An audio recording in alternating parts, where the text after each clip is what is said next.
My name is Amy Stewart, and I am in Fort Worth at Texas Christian University as the vocal jazz. I direct the vocal jazz ensemble here, among other things. And our co-host tonight is Rosanna Eckert. I'll let her introduce herself. Hello. I teach at the University of North Texas in Denton, Texas. And I teach solo voice, songwriting, solo jazz voice, songwriting, vocal jazz, solo singing things, and, various other jazzy vocal subjects. Cool. Well, it's a small enough group, I think, tonight. We can just go around and introduce ourselves if we want to. So, I would love that, yeah. Yeah. Why don't we start with Christina?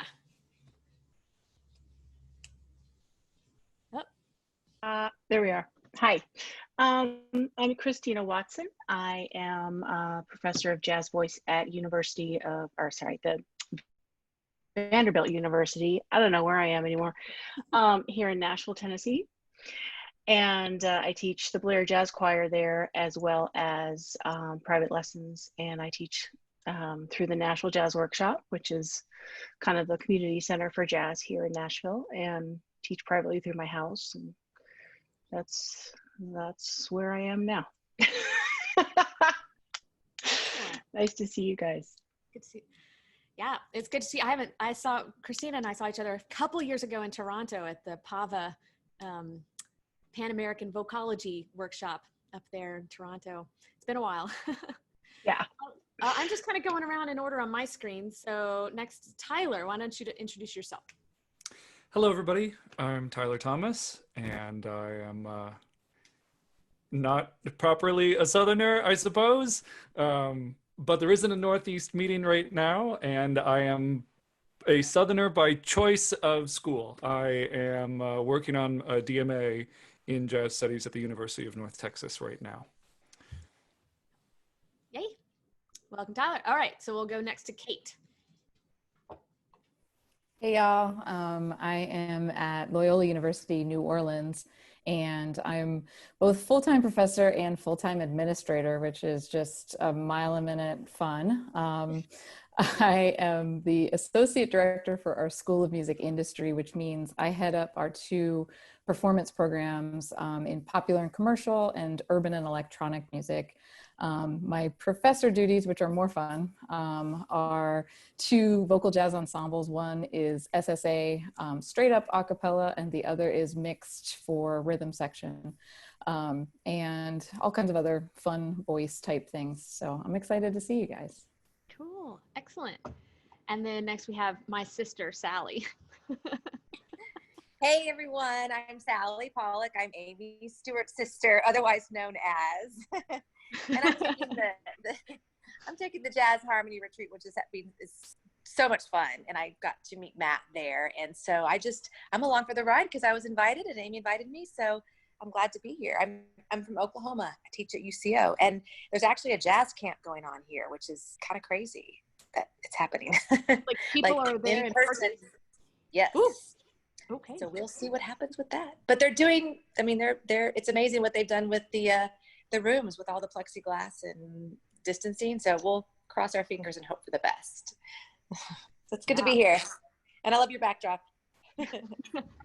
No, I figured I needed to go for I have a green screen set up behind me because I'm working on recording class lectures for the fall. And so it was either, I thought, well, I'll put up a picture instead of having to take down the screen. So I went for an iconic one. And then of course, Matt, do you want to introduce yourself? Well, I just realized I inadvertently have my Texas jersey behind me, or Houston Astros, as it were, right? Not because I'm an Astros fan, because I'm a Justin Verlander fan, because I'm from Michigan and he went from Detroit to Houston, so that's why I have an Astros jersey. But I like them even though they're cheaters. Anyway. Oh my gosh. I'm just joking. Yeah, I'm the California interloper here in tonight's session, and we've been doing these happy hours since I guess late May or so. We started just realizing, okay, wow, we can't keep our heads in the sand like all summer. We have to start talking about this stuff. And the thing that's always made vocal jazz so strong is our sense of community and our willingness to share information and brainstorm and go, hey, use this. So we just wanted to try to create a situation where we could do that. And boy, we found, we got about a couple weeks ago when we realized, everybody's situation regionally is so different. What we're going through here in California is so different than, the Northeast in different areas. So that's why we wanted to do this. So thanks to Amy for hosting, and Rosanna, and for you guys for being here. It's really, really cool to see you all. Yeah, cool. Well, Rosanna, do you want to add anything to start before we? No, really. I think this session is it's just a brainstorming session. We have some things we're going to talk about, but I think everyone's, it's ever changing. The situation right now, it feels like it changes every hour. And so I would love to hear what your plans are, plan A, plan B, plan C. I have some interesting things to offer that I'm going to try this week in a vocals all together kind of situation. So I think let's just kick it off and we'll see where it goes.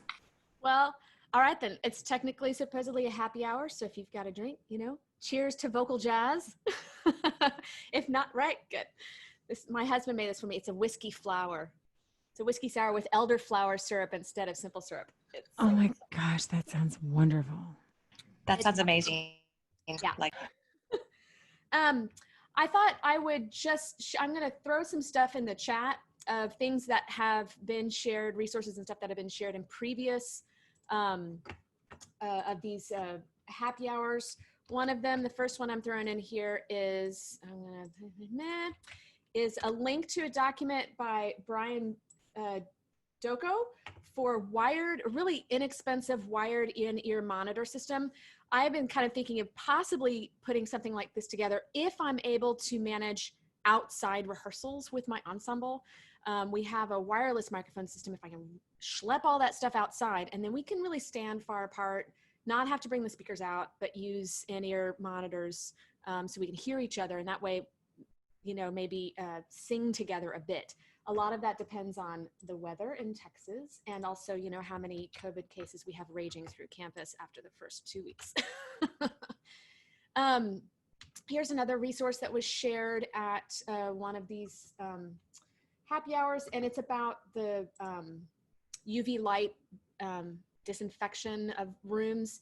Some just information about how you might use one of those in your rooms. If your university is, or your school is meeting and having rehearsals, this could possibly be a tool in trying to keep things safe for your people. And then let's see, I think I should be able to attach a document, right? I should know how to do this. Do I just click and drag it in there? Did that work? No. How do I share a document? In the chat, you should be able to. Oh. I don't see a way to share a document. Is that a security setting? It's a TCU. No, it's a TCU thing. If you've got those documents, Matt, it was going to be the band lab presentation that I was going to put up in there. That was, yep. I think that's the only document I was going to throw up in there. Yeah, well, yeah. So we can't upload files in here for whatever reason. I don't know. Oh, because TCU's got that. I'm guessing that's disabled for a security setting. Okay. For those of you that don't know, we got massively Zoom bombed last week in our happy hour, so we're trying to be a little more careful about passwords, because some of those things that got accidentally displayed in our screen, I don't think my wife had seen those before. So Zoom bombing is real. That's what we learned. So we've been a lot more careful. Yeah, and since I'm using my TCU account, Zoom account, I guess TCU's got some. So that document, I think if we can fix the link on the Vocal Jazz Academy's educators support page, that should be there. Yeah. And that brings me to my next little point before we really get it started, is that if you're not already a member of that group, I encourage you to jump in on that group. It's the Vocal Jazz Educators Vocal Jazz Academy Educators Support Group. Jump in there, and all the recordings of the previous happy hours are located there or on the YouTube. Here's I'm gonna grab this and put it in the chat. Here is the YouTube link for the Vocal Jazz Academy YouTube channel. So you can access all those, go back and watch it, minus the Zoom bombing incident. You know. Fun times. So I guess at this point, we can just kind of open the floor. And maybe if you want to talk about what you're doing at your local place, how you are planning for the fall, and see where we go. Anybody want to jump in? All right, Christina. Okay, so I just finished writing an email to my department head, and basically I am the jazz voice department because it's so small. I teach at Blair School of Music at Vanderbilt University, so it's like the jazz department is just kind of fledgling, but it's just found a major starting this fall. But I have kind of been looped in with the legit choir situation of the school. So Dr. Biddlecombe, who heads that, has made this protocol that we are going to start all choral activity virtually, and possibly move into a modified hybrid situation later on in the semester. You know, possibly having smaller groups within the choir meet at a certain time. You know, fingers crossed it's going to work. Maybe I only have one 8-person SATB group at this point. So I do have almost enough people signed up this semester to have 2. So, oh my God. So, like, but I don't have them all signed up yet. So it's like, I don't know. Am I going to have 1? Am I going to have 2? But anyway, so we're going to start online.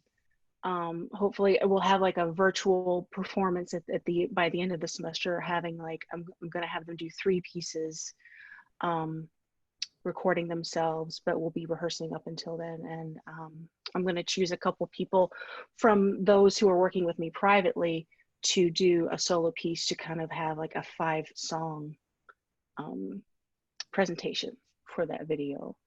As far as I know, that's the plan at this very moment. So when you are, since you're starting online, what kind of things do you think you'll be doing to like rehearse? Are there any tools that you're planning to use, or? Yeah, I think I'm going to start off with a really good session of everybody get together and let's use a straw. We're going to do some straw work, and you know, we'll go into the pieces. I'm going to have to plan ahead and say, okay, today we're going to really focus on these measures, and you know, and like I'll see how it works. I'm not quite sure yet, like how I'm going to do this. But I love Michelle Weir's Scatability app. I just found it this summer, and I'm just so impressed. Yeah, so I'm going to include that with it at some point. You should also check out her Music Habit store or website. Rosanna's got a number of excellent, really affordable classes. Yeah. I'm planning to use those. Plus Amy, oh shoot, I just lost her last name. Amy, lady out in California, fabulous singer. Nolte. Amy Nolte. Amy Nolte has a great class on improvisation that I purchased the teacher cop version that comes with logins for a certain number of students, and utilize those as well. Michelle's got some great resources there at Music Habit for, if you can't, like it's hard to sing online together. I mean, at least in Zoom it's not possible. There are some things being developed, but those are some great resources. Yeah, cool. Yeah, thank you. I'm here for your ideas. Thank you. Awesome. All right, who else? Somebody jump in there. All right. So we are going to start out hybrid. We kick off probably like you guys in August in the third week on the 24th. So barring any insanity in at least New Orleans, we're gonna do that in person hybrid. I am really still in the starting process. This is year 5 of this vocal jazz program at all. It blew my mind to move from Pittsburgh, Pennsylvania down here and find that vocal jazz was not a thing as much. I went to University of Minnesota and it was like, if you didn't sing vocal jazz, you got beat up. But coming down here, which was like the coolest thing, right? But coming down here, it's all about trombone and tuba. And so starting that traction, and I'll be damned if Corona is going to stop that. So kind of continuing that with the kids. I think what I'm going to do, so I have, like I said, a mixed group. I think we're just going to be all a cappella unless some of the faculty can record in some tracks at the very end, because trying to get my little jazz instrumentalists, hurting those cats is like, my blood pressure was shot this spring. So asking the faculty for some help, for some favors that they can call in later, and doing rehearsals by sections. So the mixed group typically tops out at about 16 or 17 kids, which is more than I'd like for sonic reasons, but of course we all have to have good hearts and let as many precious little souls learn about vocal jazz as we can.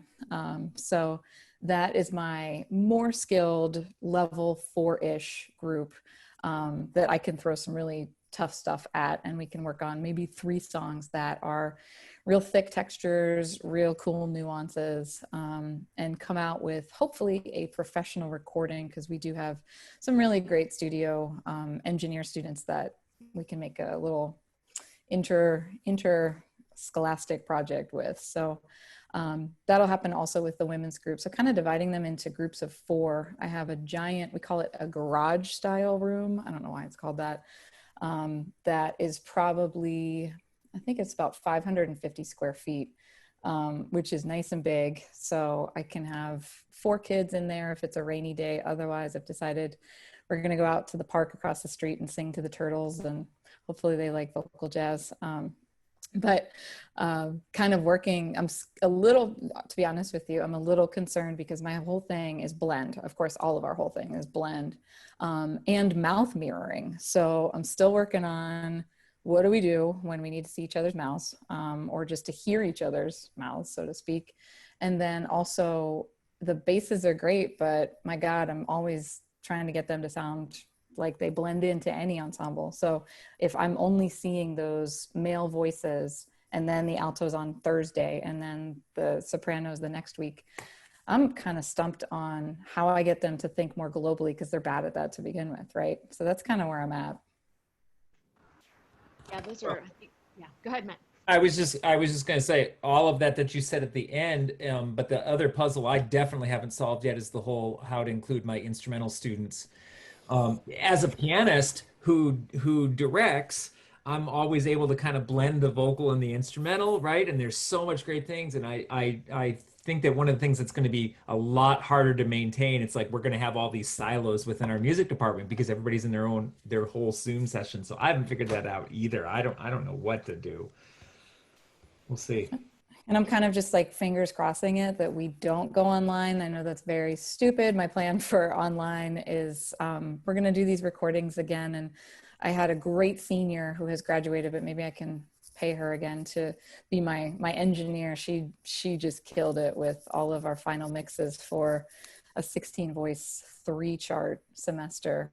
So that it was fun, but at the same time, I was the child in the room saying like, I just want us to be together. And this is way better when we're in the room, right? So, that's always the backup plan. That's plan B if we have to huddle in place or whatever comes our way.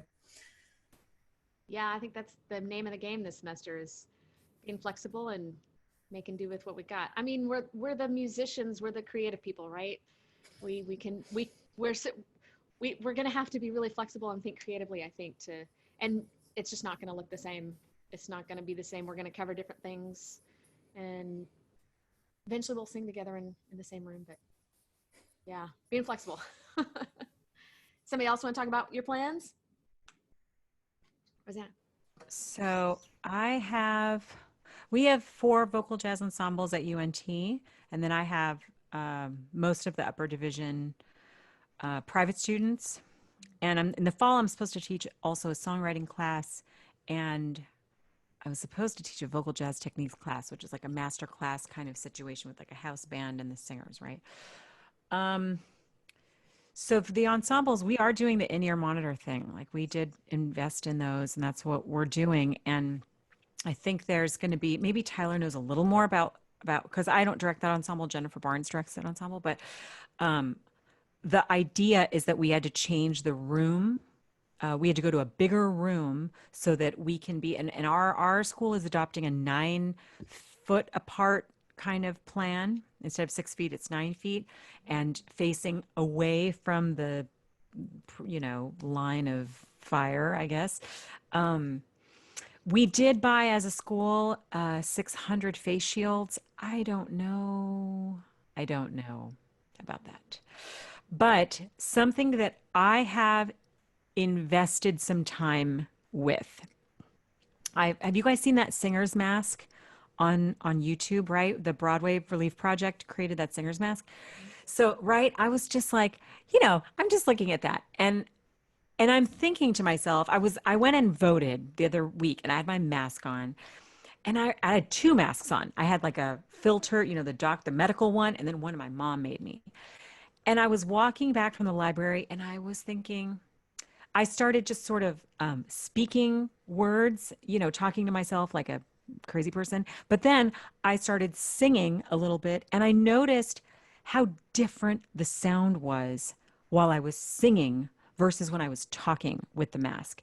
And I went straight home and I went straight into our home studio and I did an A-B singing on mic with a mask, taking the mask off, singing. And I sang the same exact thing and I played it back and I was in shock how similar it sounded. It's like if I had sent it to somebody and told them I wasn't wearing a mask, I don't think anyone would question it. They would think it just sounded like me. Yeah. And it got me thinking, because I'm deep in the studio singing business here, and all the jingle scene is like in shambles, right? I mean, how can we sing all together in the studio? We have a session tomorrow. I have created cubbies of plexiglass that I bought and I had cut and I covered them in towels. Every single singer has a plexiglass 2-foot by 2-foot, 2 squares with towels that sit on a music stand with the microphone this way. And everybody my mom made knockoff masks that look like that singer's mask. And that has the extra compartment so that it never sucks in on you and your diction is unencumbered. And I went to the studio ahead of time and set all 5 of them up. It's for a 5-voice session. It's tomorrow. And we went and I did the A/B test. I tested 4 different masks for the engineer. And I had to get approval, and he was like, I mean, there's some slight EQ difference. He was like, but sounds good to me. If everybody wants to sing with a mask on, I'm fine with it. So we are doing professional recording session tomorrow for 4 hours with cubbies that have towels that will be washed each time. And we are all wearing masks. Isn't that nuts? And it opened my mind to, private teaching with masks on and the plexiglass. It was so easy. I mean, It's a little expense, but it was pretty easy. You need to post that when you're done after all the work you've done. But Yes, the A/B stuff for sure.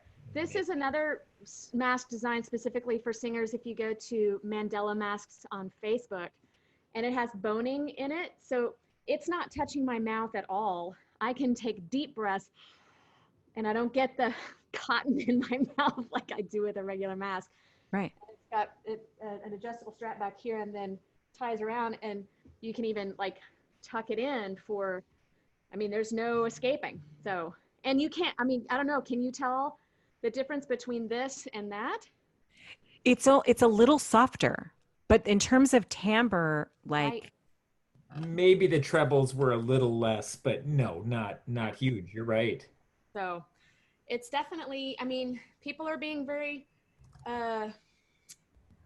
what's the word I'm looking for? Innovative. Innovative. Yeah, They're yeah. being- so what was that mask? Did you make that or no? You bought that? No, I bought this from, I'll put a link to the Facebook page. It's called Mandela Masks. I'm also going to put a link to another video on Facebook. If you're members of the I'm a Choir Director page on Facebook, there's a woman who has made she designed a singer's mask that's very similar to the Broadway Cares one. The thing I like about the Broadway Cares one is that it's supporting out of work costumers in New York City. So that's a really good, side benefit of those masks. But this woman designed one very similar and has released both the pattern and explanation videos about how to make it. So if you're, good with a sewing machine, which I am not. So I'm going to go grab those really quickly and put them in the chat. I think it's important to, when we talk about that, is to recognize that the masks are one aspect of keeping us safe. Right. So we can't stand next to each other and wear the mask because of the aerosol issue. And that's why the shields are really not as helpful as I think we thought they were about a month ago. Right. With all the new research that's coming out that's saying, no, it's the aerosols really that we have to be careful with. So the masks, separation, outside if possible, the length of time, keeping it shorter than normal. I think all of those things together are good. Has anyone experimented with that little necklace that has the negative ions, that releases the negative ions? Mm-hmm. It's one of these air purifiers. They make the actual like air purifier too, same concept. And it releases negative ions, which is the same concept of like the UV rays thing. That's why the UV rays kill all these pollutants and germs. So they're making these little air purifiers that do this. And there's even one that's like a little medallion and you wear it around your neck and it is supposed to create like the safe germ-free space, So I was kind of science of that. Okay. Yeah. I'll look it up right now and put it in the chat. So if I was going to do a private lesson, I mean, that room is small, So if I were going to do a private lesson, I was going to do masks. I was going to do plexiglass for them and me. I was going to do the little necklace and an air purifier, not negative ions, but like the regular HEPA filter. I was going to do those are my 4 lines of defense. Yeah. I don't know. Right. It's better than nothing, right? And I think all those things together, I know the School of Music here at TCU has purchased those air purifiers for each one of our classrooms as well. And for practice rooms and studios and whatnot for those who are teaching on online. Okay. And those are the HEPA filter kind of ones. Mm-hmm. Yeah. Yeah. But yeah, let me look up this. I'll show you this thing. Yeah. So those two, I put the Mandela mask thing in there, and then also this, the instructions for the DIY mask for singers. So if you're good with a sewing machine, or if you've got a friend who is, and the nice thing about it is that it holds it away from your face. I think that's the most annoying thing about wearing masks, is sucking in the cotton. Excellent. Mandela masks look great though. Yeah, and they're really pretty. Like, Yeah. Isn't that a beautiful fabric? It is. And there's like the gold is kind of shiny in it. It's really pretty. So, and they're comfortable. So yeah. Matt, do you want to talk about what y'all are doing there? Well, we found out in early May we were all online for the fall, and I'm just planning for the spring as well. I just know my administration, and they're just not willing to, not willing to take any risk, which is fine. It's whatever. Everybody's handling it differently. I'm going to be able to, it was interesting. I think I had almost more success in some of my other classes, my piano classes. We had like the best recital because they all pre-recorded their stuff, and our juries were incredible because everybody just dressed up because it was the first time they dressed up in a month. Vocal jazz is hard. The good news for me is that I have, my curriculum was written so that it was half ensemble and half solo because I'm at a community college. So I don't have a vocal jazz techniques program. I don't have all of this stuff. So we have always learn a set of 4 or 5 music of songs every semester as an ensemble.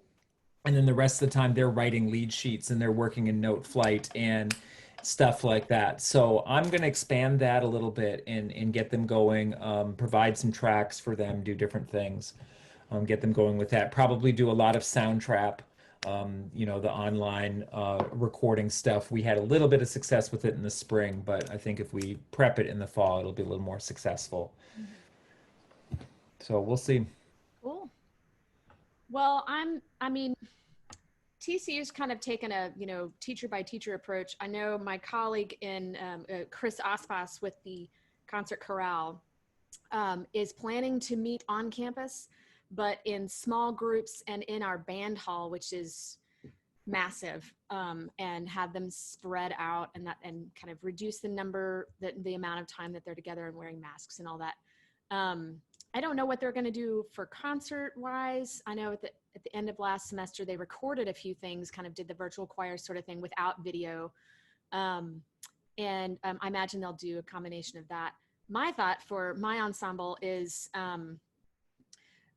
take advantage of the fact that we don't have to put 8 charts together for a concert, and use things like Michelle Weir's Music Habit.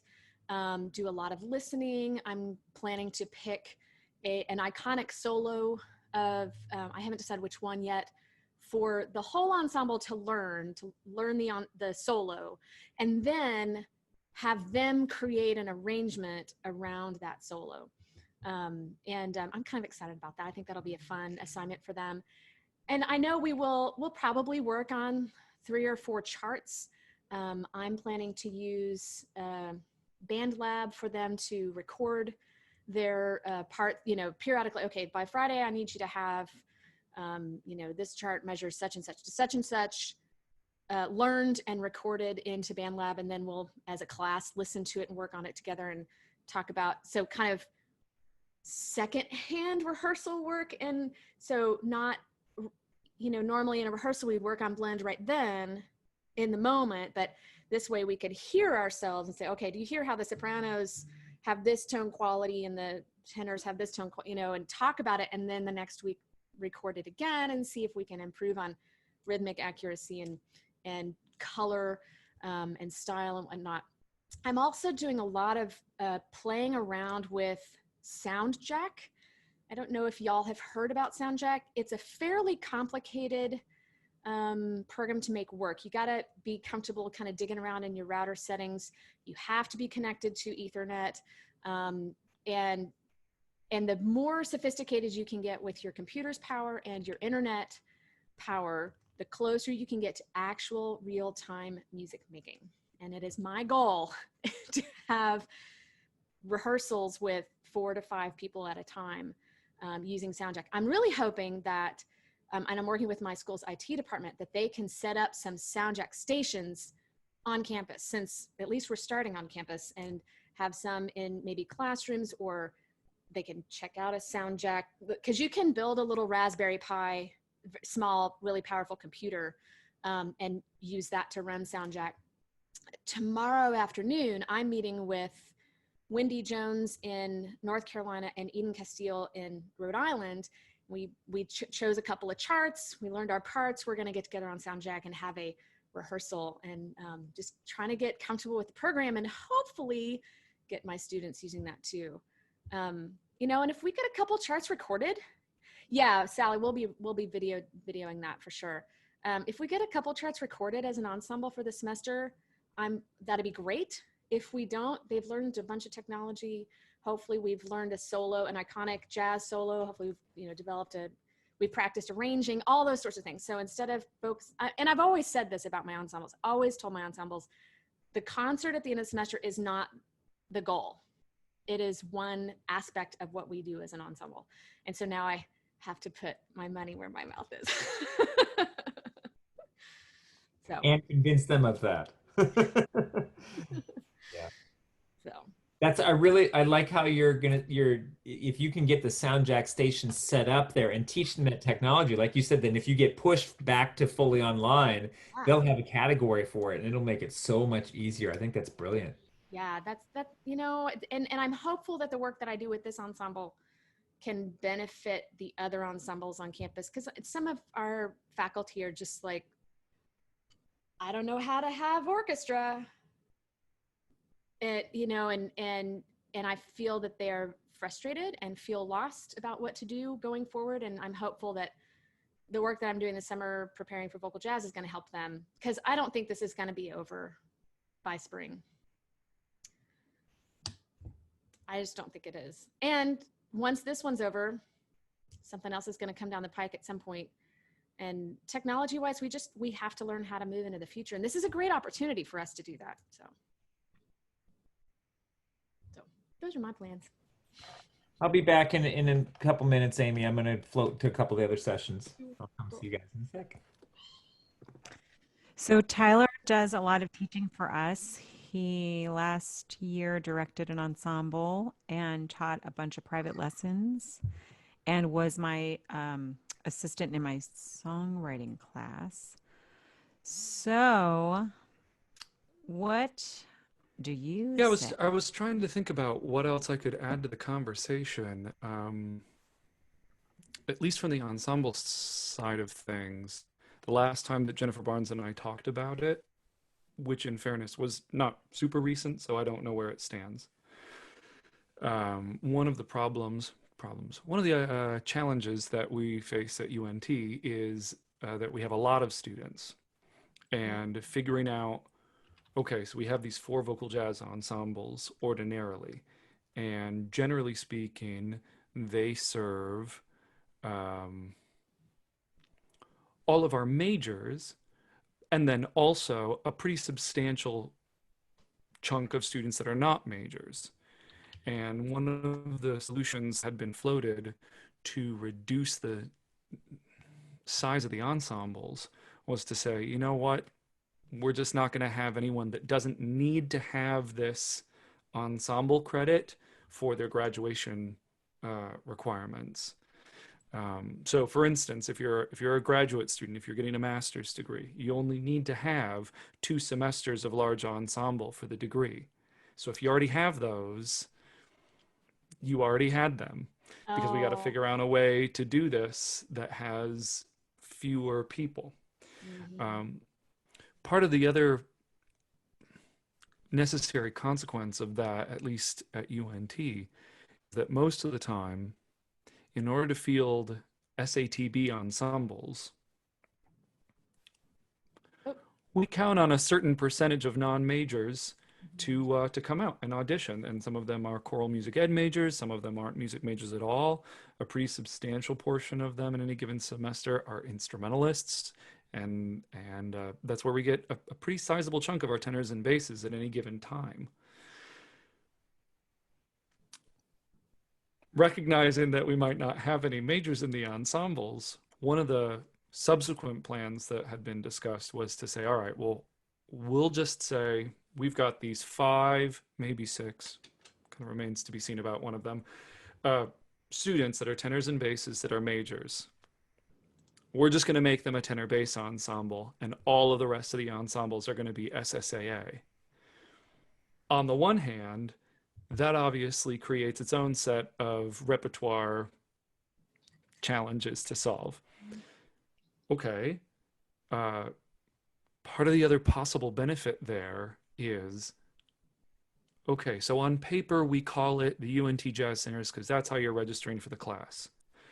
What could that look like if it's these 9 singers?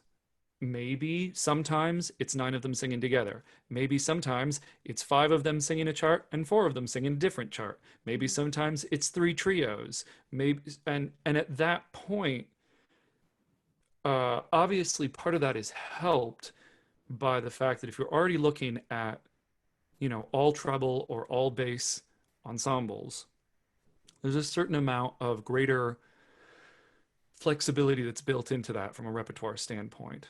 But even if you're not in a position where you're looking at that, you know, these different ideas that we've all been discussing, how can we re-envision the concept of ensemble to involve the core pedagogical reasons for ensemble music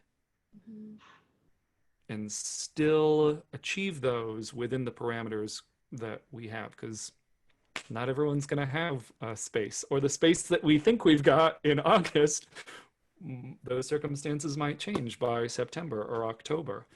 Part of what happened probably for everybody here, certainly did at UNT, is that our ensembles met and were preparing and rehearsing, and we had, all of them had their first little performance of the semester, and that was it. And that was just, you know, we didn't continue them in any way. They'd already met their required contact hours as far as the accrediting body's definitions of that were concerned. And the decision was made College of Music wide that all ensembles were considered complete for the spring semester. So a lot of these solutions we're not quite as adept at figuring out yet at UNT, because we didn't spend the spring semester working out ideas. At least when it comes to the ensemble thing, we said, well, the ensembles aren't happening. So, you know, we'll see. We'll see. Yeah, it's a tough, I mean, yeah, TCU talked about canceling ensembles in the spring, but our administration was like, nope, classes will continue, learning will continue. But you can't turn your ensemble into a history class, right? It's still only a half-hour credit. It's got to be an ensemble of some kind. So yeah, it's a challenge to try to focus on the things that I want to in the ensemble, but not turn it into something else. So, Sally, you're in kind of a different situation there. Do you want to talk about your plans for, I know you don't have an ensemble, but how you're working with your students in the fall? Well, I'm gathering all this information, which is awesome, because I work with our choir director quite a bit, and he has his chamber ensemble in the fall with his choir, his big choir, plus 2 other choirs, and then he has his jazz ensemble in the spring. So, but it's going to affect all of these kids, and I think we're kind of similar to what Kate had described, where there's going to be some small groups.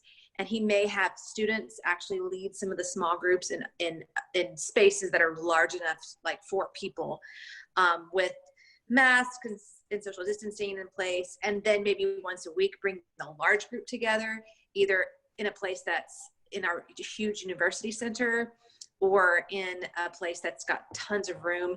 But that's going to be kind of a fight with the rest of the university, because I'm sure there's lots of other professors and groups that want to meet in these big rooms. So I think he's in the process right now of working that out. And I'm trying to look online. I know we have this jazz camp that's going on, which has been a bit of a tough situation, because our university is not allowing that right now, but yet they're still going on kind of on their own. But it's more with our jazz lab, which is sort of aligned with UCO, but sort of not, even though it uses a lot of students. But they use our campus for rehearsals. So I'm looking online to try and find some advertisement via social media, and I'm noticing there's not much, because I don't think they want to make it too out there. But all the students bring their own towels. They're seated with plexiglass in between each member. There's at least 9 feet of space in between each one, and the rehearsals don't last very long. And then they have to clean everything out. There's a cleaning crew that comes in between rehearsals and then leaves, and they go back in. So it's been quite of an operation. It's wrapping up this weekend, so it'll be interesting to see how successful it is. These are mostly high school students and some early college students. But I know Oklahoma's kind of the Wild West, and they kind of do their own thing no matter what the law says. And including your governor. Yes. And so it's going to be interesting to see what happens with our fall semester. We are meeting in person. And I know with my students, which are mostly one-on-one, kind of like Rosanna was saying, her one-on-one students, I'm doing a lot of what she's doing. Face masks, distancing. We have all kinds of air purifiers in my studio. I'm going to have my clarinetists and my singers sing to the wall, whereas my pianist will be on one side, I'll be on the other. We'll all have masks on. I won't let rehearsals last for more than about 30 minutes, and then we'll have a crew come in to clean. So it's going to be very disruptive. So the main thing, what I'm doing is I'm stressing to my students that they have to be optimally prepared when they come into the lesson, because we don't have time for noodling around and for, you know, sort of kind of playing this because they haven't prepared. There's no time for that because of all of the extra expense that's gone on. And then I'm probably going to have possibly every other week one-on-one lessons, and the other weeks will be via Zoom or via WebEx or online. And so we'll do all of our ensemble work together, but then our technical and our reading and our analyzation type work, historical type analysis, one-on-one via Zoom. So it's going to take a lot more organization on my part to not just show up for my applied lesson with just kind of like, oh, okay, it's an applied lesson, but I have to do a lot of pre-work to make sure that we're very organized into what we decide to do, which will be good for me. Yeah. I think it'll be good for the students too. I think they'll prepare better. And like Matt said, the online juries last spring, actually the students were more prepared than they were when they come out and play live, because it's on they've recorded it. They're the ones listening to themselves, which I thought was pretty powerful. I think that's a really good, I mean, if you can say benefit to all this whole mess, it's hard. But the reliance on recording ourselves. I know, I mean, I'm sure as educators, we've always said, oh, record yourself, listen to yourself. It's so good for you. But do we do it? I mean, probably could do it a lot more. And this has forced us to, both as teachers and as students, our students are having to record themselves and then listen to it before they submit it. And they learn a lot. And we're having to listen to our students outside of, you know, a live situation. They send us recordings and then we listen to it and we have time to process, you know, teach in the moment. I think that's a real gift for us as educators. And I mean, and our students, that I think, Sally, your point of them having to prepare, I think is an important one too. It's, I mean, like I try to tell my students this all the time, out in the real world, you don't get rehearsal to learn notes. Like when you're a professional musician, you show up, you sing the gig. And sometimes you don't get a rehearsal at all. You walk in and it's the performance, right? You've got to read that music. You got to be, and in school we tend to rehearse, and teach notes in rehearsal. I think this is a great opportunity for our students to figure out what that's like to be sufficient musicians on their own. I think that I was in the jazz piano retreat that I'm taking. I love this idea of what they're doing with the Zoom, and you guys probably have more experience than I have, but meeting as a group and then going into these breakout rooms. And I think that's great because it gives the teacher can work with 4 or 5 students at a time. I mean, say if you're a choir director, jazz ensemble director, you meet with your students maybe once a week via Zoom and not in person. You work with the whole group, and then you can work individually with each one. And I thought that was really powerful because you learn as a group, and then you learn one-on-one with the teacher, then you take what you've learned and go home and practice. And I don't know if you guys are using Zoom or WebEx or whatever online portal you're using, but I think each one has that capability, and there might be even more coming out with better capability. But I thought that's a really great idea of how to teach a smaller ensemble within the larger group. Yeah. Cool.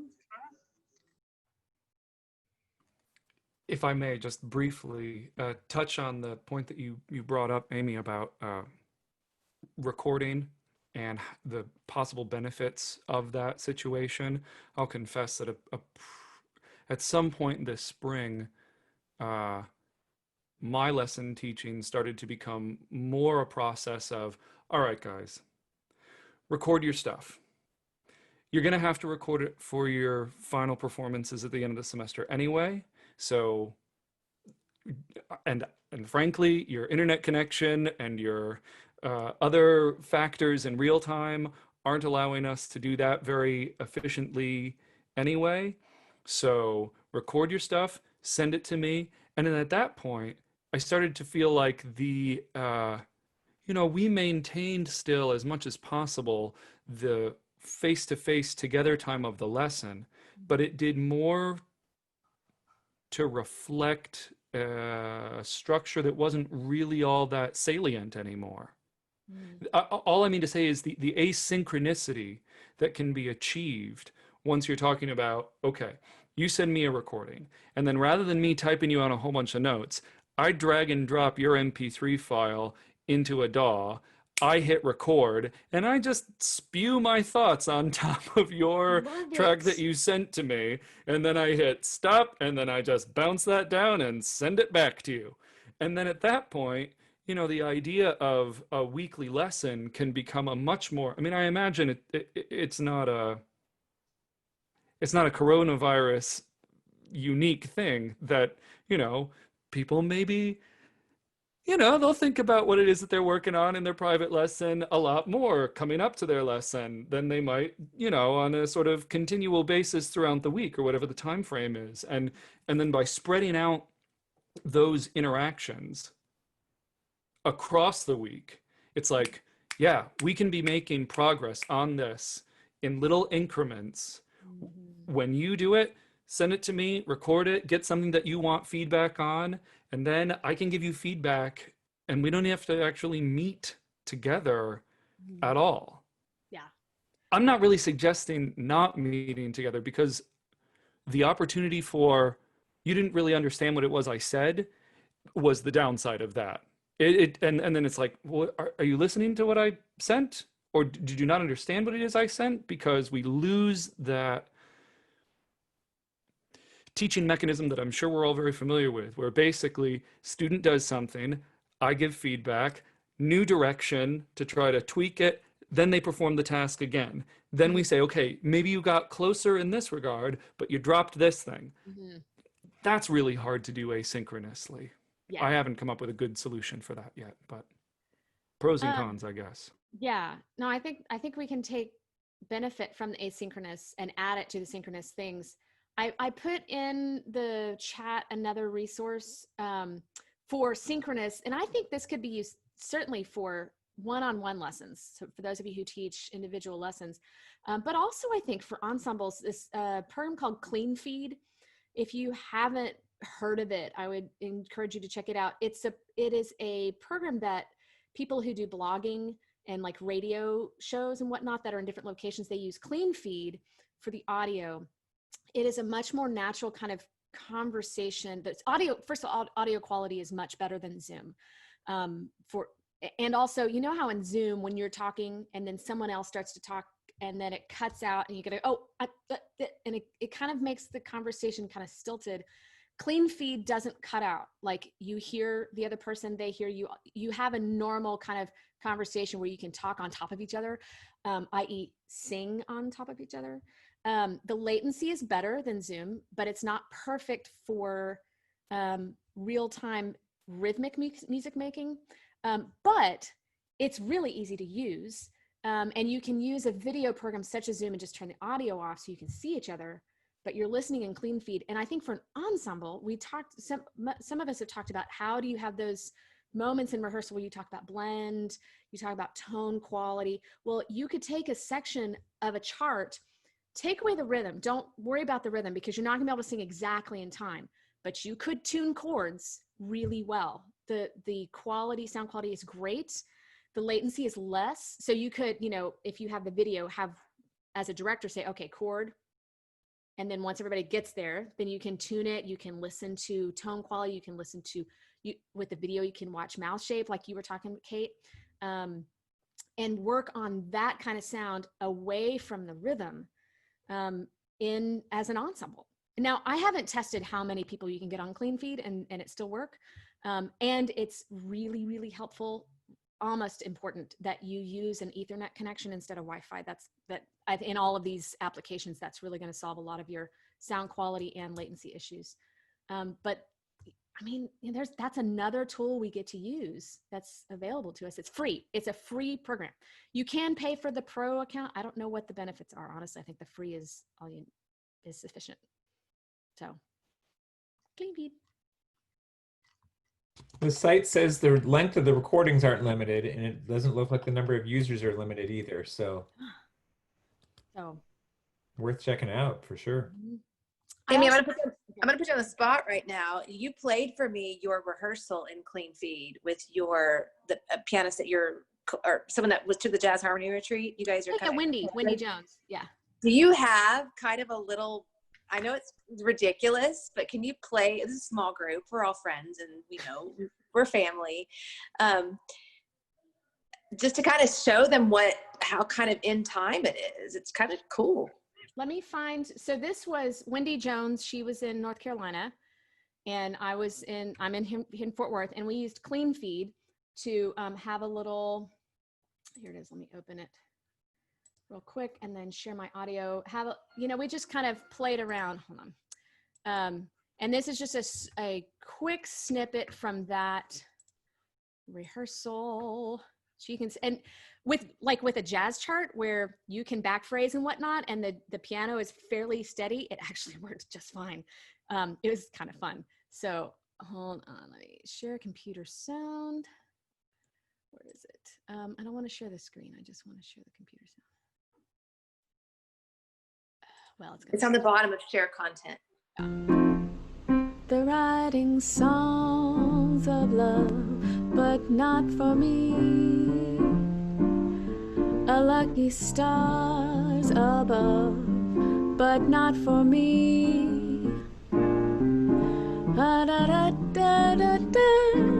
I forgot the words of Craig that any Russian play could guarantee.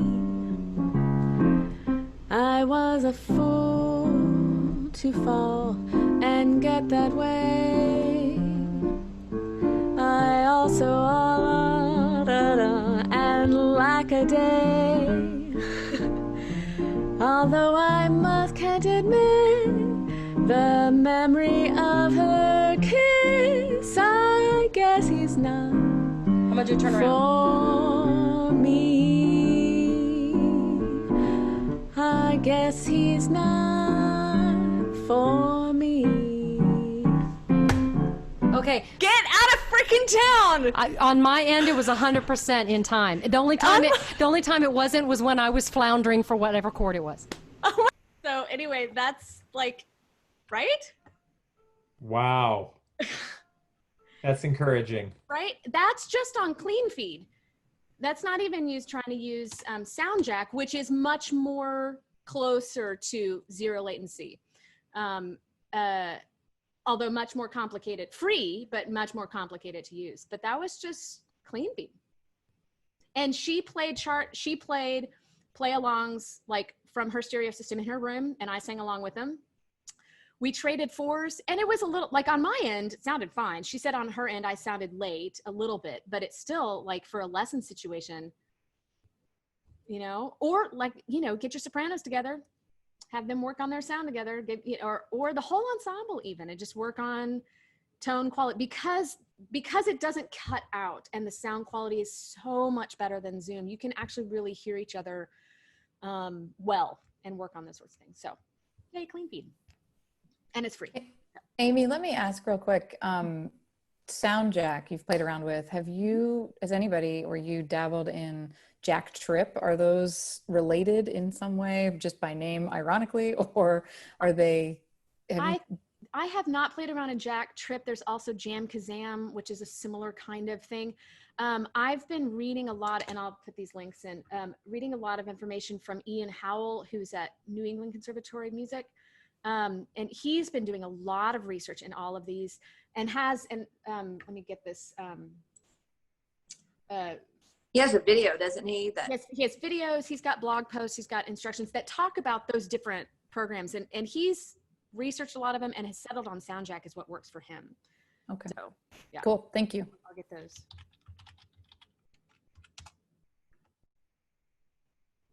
Rosanna, were you going to say something? I think you were going to jump in there. I don't remember anymore. Yeah, I don't remember. It was too long ago. Okay. I also put another thing in the chat called Flat.io. I have not played around with this, but some of you are talking about working on writing arrangements together. And Flat.io is a music engraving program like Noteflight or Finale or whatnot, but it's kind of like Google Docs. Google Drive had a baby with Noteflight, and you can actually work together on a single document, kind of like you do like a Word doc in Google Drive. Again, I don't think it's a very powerful note writing program, certainly not anything like Dorico or Finale, but for students working on a project together in class, say, hey, go work on, arrange 8 bars of SATB on this chart together. They could, in their Zoom, put them in a Zoom room, get on flat IO and so that's just another tool. Here is a blog post from Ian. Oh yeah, go ahead, Rosanna. I'd remembered just a couple of things.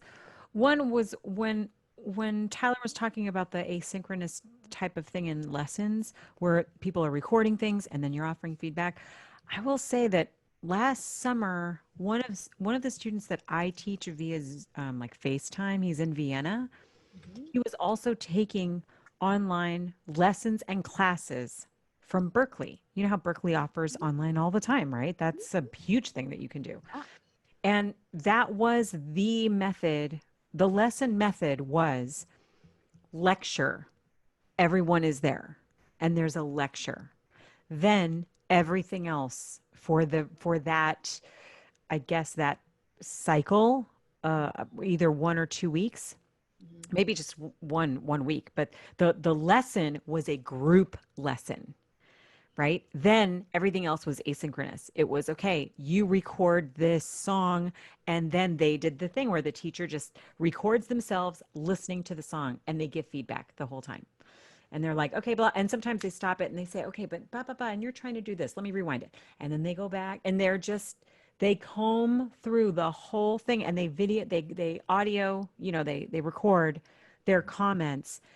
And my student who was doing this would send me, what do you think of my teacher's comments? But I got a little inside scoop as to how Berkeley was doing all these online classes. And it was fascinating. And I thought they were wildly successful. I really felt like I got, well, not me, but my student got great feedback. And the process of recording himself every single week, he was taking like a pop vocal class. So now you have to do an Elton John song, and now you have to do this kind of song, and now you have to do a Stevie Wonder song. It was challenging, and he got a lot out of it, and I did too. But it's interesting about the whole, you don't have to meet face to face every week. I don't know. I don't know. I'm not sure. I don't know if that would fly in regular college, like not online college, but it is something to think about, I guess. I don't know. Well, I think it's going to change some of our practices going forward. We liked the pre-recorded juries so much, and the fact that everybody could be there. They didn't have to come from all parts of California to our campus, and I didn't have to pull any whatever. Can you just show up to the jury at 10? And everybody was there, and everybody did comments, and it was like, wait a second, why don't we just have them do 2 of their songs live in the jury and record the other 2 and do a hybrid jury and always Zoom with faculty, no matter where. I mean, there's some advantages there, right? Even when we're face to face, we might keep some of it. So yeah. I don't know, trying to view it through the positive lens as much as you can. Yeah. I think that the pre-recording thing is really helpful for lessons, but it could be useful for your ensembles too. Break them into quartets, have them record their part into band lab. Then they got to work together as a quartet and listen to what they put into band lab and talk about, what can we do better? Our rhythm isn't great here. Maybe our vowel shape needs to change on this note, and then re-record, try it again. Even though they're not singing in person right there, they kind of are emulating that process. And when you're singing in real time, your brain is focusing on what you're doing. It's not necessarily listening to what's happening around you. And this way you get to do it and then go back and listen and evaluate and redo it and go back and listen. Not just on your own, but because with band lab, because it's kind of like a Google Drive document, you're all working in it together. And, your soprano can lay down her track, the alto can come in and lay down their track, and then the tenor or bass or whatever order you want to do it in, and then work together on the document and then try it again. So, Tyler, I'm just curious, did you hard pan when you did that? Did you put their track all the way in the left ear and your thing in the right ear, or how did it? We experimented with a couple of different ways of mitigating the overlap. I've done it that way. I've also just done it where it's like, well, I'm just going to make their level very low and assume they've got the track already. Because they recorded it and they sent it to me. I was less concerned with the preservation of the track in any of those cases, because they weren't making them. I treated it a lot more like an in-person lesson in that regard. Right. You know, so it's like, well, that's sort of ephemeral and it's just gone, but doing more to preserve it probably would have been better, you know.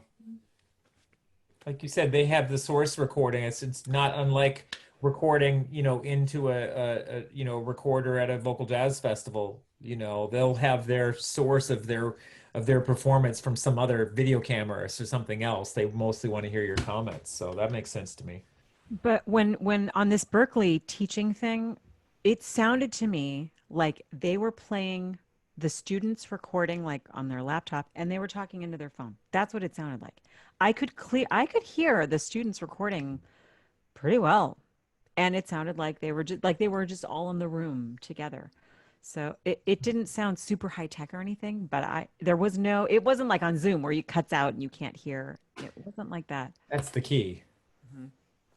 Wow. Yeah, the auto ducking settings in Zoom became a serious challenge to try to work around for us, for sure. Right. Which is why the pre-recording of the comments is so great. Yay. It's kind of fun. Well, this is kind of a good time. Yeah. Thank you, Amy. I just want to say thanks to Amy for hosting it, for Rosanna, for you guys for being here.